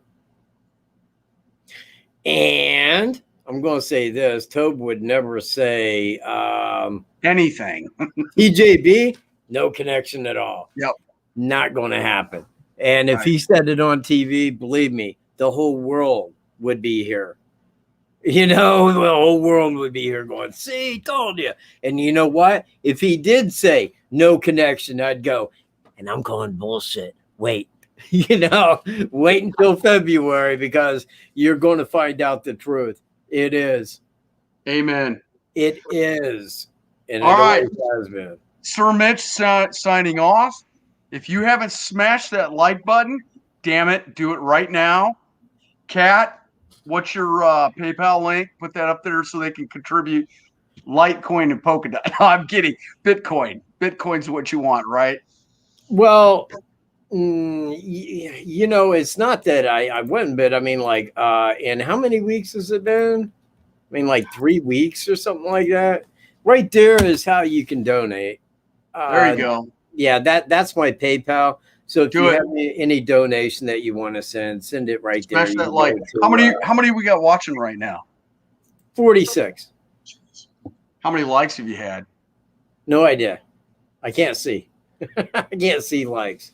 But that's why you rely on mods like me. Exactly. Okay, man. Peace out. All right. You have a good week. You have a good week. I can't be here next week. I am flying a ballooning event, and so I will be gone all next week. So mods, take him home. He'll be overhead. Peace. All right, man. Thanks everybody for viewing. I appreciate it. All viewers, all mods, all donators, all super chat people, y'all rock, man.